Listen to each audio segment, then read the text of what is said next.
AES का सवाल है। अब इसके अंदर ना 4 पॉइंट आते हैं, 4 टॉपिक आते हैं। ये एक टॉपिक है, AES के अंदर एक टॉपिक है, ठीक है। तो सवाल इस तरह होगा और कहा जाएगा कि एक डब्बा इधर होता है, वो अपने पास ही लिखना होता है। या तो गिवन होगा, अगर गिवन नहीं है तो अपने पास ही लिखना होगा। वो मैं बताता हूँ कैसे लिखना है। एक डब्बा यहाँ पर होगा, ये सवाल है, और एक डब्बा यहाँ पर होगा, किसी जगह पे क्वेश्चन मार्क होगा कि ये फाइंड करो। तो अब कैसे, अब ये यहाँ पे कैसे फाइंड करना है इसको। तो पहले तो यहाँ पे डब्बा पहले को मैं लिख लूँ ना, वो ऐसे होगा कि 2 3 1 1 इस तरह लिखो। फिर इधर से शुरू करो 2 3 1 1।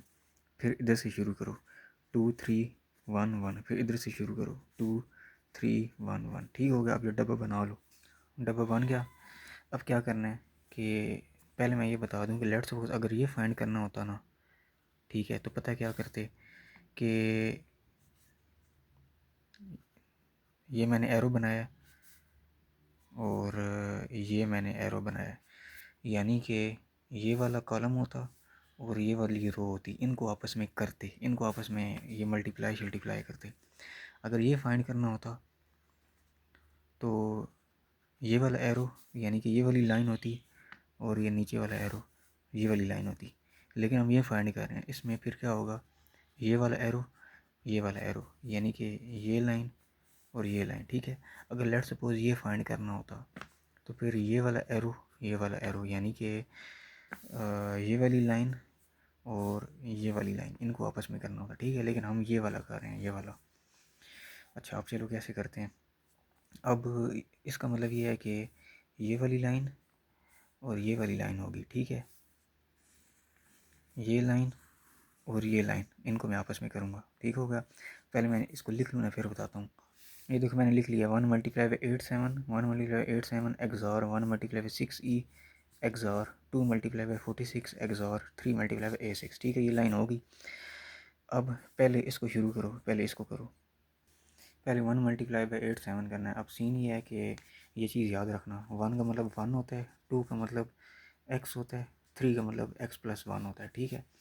अच्छा, अब 87 का वो निकालो, क्या कहते हैं, बाइनरी निकालो। तो 1 2 4 8 1 2 4 8 4 5 6 7 0 1 1 1 और ये होगा जी 1 0 0 0। तो ये देखो ये बाइनरी निकल आई है 1 0 0 0 1 1 1, ठीक है, ये बाइनरी निकल आई है।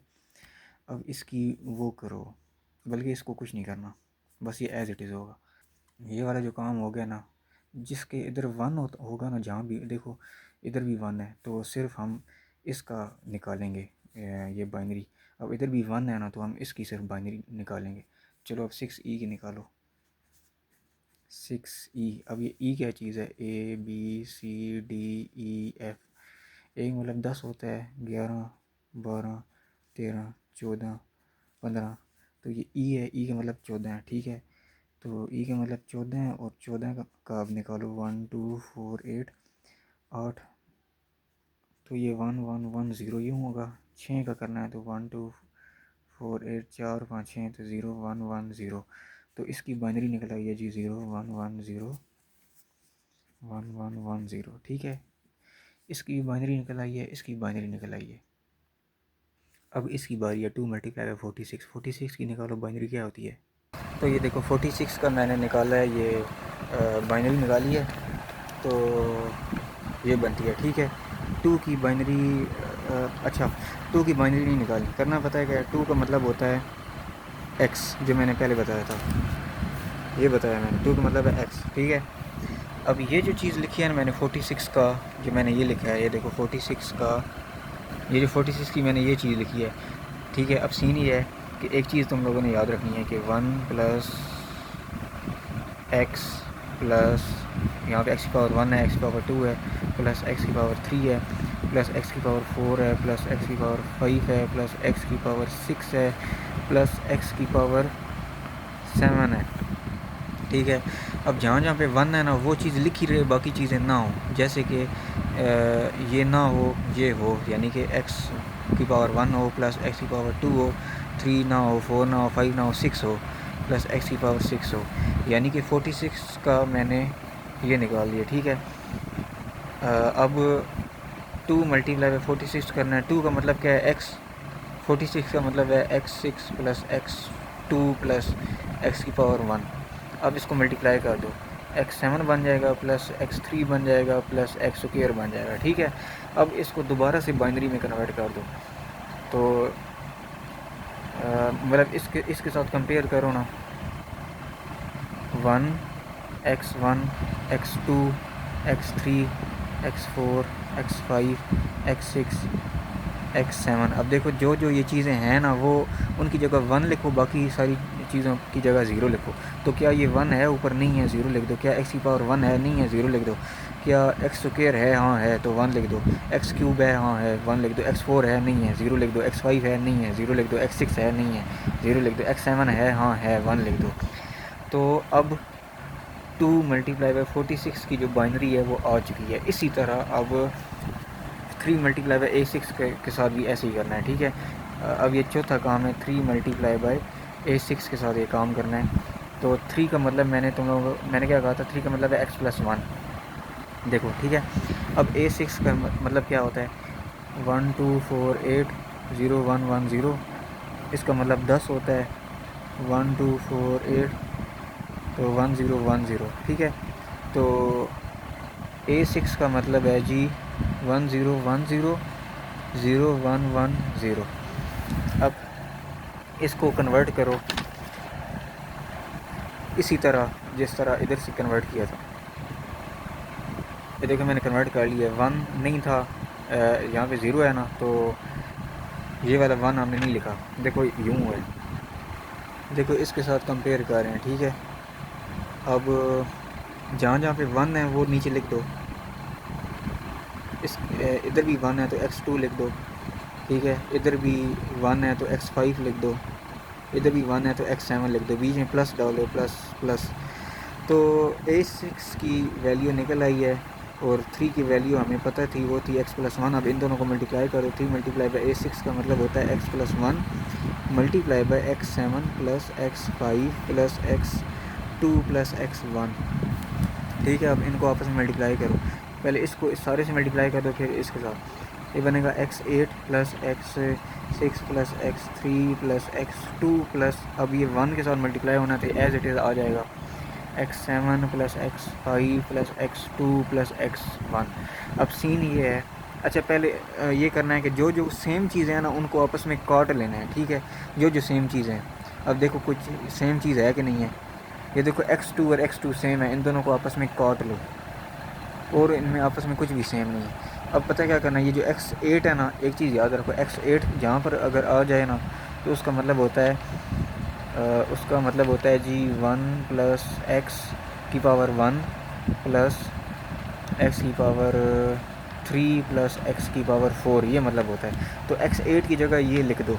अब मैं x8 की जगह ये लिख दूँगा x4 plus x3 plus x1 plus 1, बाकी एज इट इज़ लिख दो। ये देखो मैंने एज इट इज़ लिख दिया। अब जहाँ जहाँ पे कटौती होती है वो कटौती करो, जो जो चीज़ें सेम है उनको काट दो। देखो x1 है, इधर भी है, इसको काटो। x4 है, आगे नहीं है। x3 है, हाँ है, x3 को काट दो। 1 है आगे, अच्छा नहीं 1 नहीं है। x6 है, नहीं है। x7 है, नहीं है। x5 नहीं है। अब इन जो ये बच गया ना इनको लिख दो।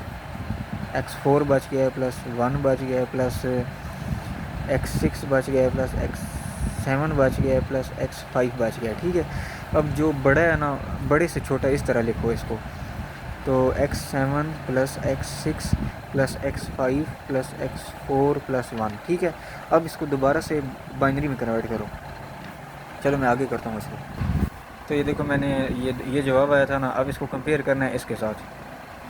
1 plus x1 plus x2 plus x3 plus x4 plus x5 plus x6 plus x7, इसके साथ कंपेयर करना है। ठीक है, जो जो मैच होता है वहाँ पे 1 लिखना है, जो जो मैच नहीं होता वहाँ पे 0 लिखना है। देखो 1 1 के साथ मैच हो रहा है तो इधर 1 लिख दो। ये x1 है, इधर x1 नहीं है तो 0 लिख दो। ये x2 इधर x2 नहीं है तो 0 लिख दो। ये x3 इधर x3 नहीं है तो 0 लिख दो। इधर x4 है, इधर x4 है तो 1 लिख दो।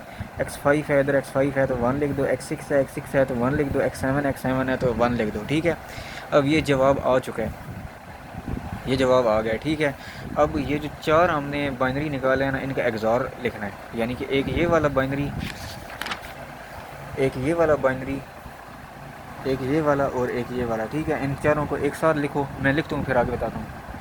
तो ये देखो मैंने ये बाइनरी लिख दी है चारों की। एग्ज़ॉर अब लेना है। और एग्ज़ॉर कैसे लेना है? एग्ज़ॉर ऐसे ऐसे नहीं लेना कि अगर सेम हो तो ज़ीरो होता है और अगर डिफरेंट हो तो वन होता है। इसको ऐसे लेना है कि जो होगा ना कम, जो इवन होगा उधर ज़ीरो लिखना है और जो ऑड होगा उधर वन लिखना है। ये देखो ये ऑड है तो इधर वन आएगा, ये इवन है तो इधर ज़ीरो आएगा। ये इवन है, देखो दो वन है ना तो इवन है तो ज़ीरो, यहाँ पे भी इवन है हाँ ज़ीरो, यहाँ पे ऑड है तो वन, इवन है ज़ीरो, ऑड है वन, इवन है ज़ीरो, इवन है ज़ीरो, ऑड है वन, ठीक है। अब ये जवाब आ गया। अब ये जो जवाब आया ना इसको कन्वर्ट करो दोबारा से उसमें, एक दो तीन चार, एक दो तीन चार, तो 1248, 1248, इसका मतलब 4 होगा, इसका मतलब 8 और एक 9 होता है, तो 94 जवाब आता है। यानी कि यहाँ पे ये वाली जो जगह है ना इधर 94 आंसर आ रहा है, ठीक है। अब मैं चेक करता हूँ आंसर क्या वाकई ये है या कोई और है। ये देखो इस बंदे ने की है, ठीक है, यहाँ पे क्वेश्चन मार्क है। इस बंदे ने सारा सवाल किया है मेरी तरह और इसने एग्ज़ार निकाला है, और ये देखो इसका जवाब 94 आया है और मेरा भी जवाब 94 आया है, तो ये बिल्कुल फिट हो गया, ठीक है। Okay, good night.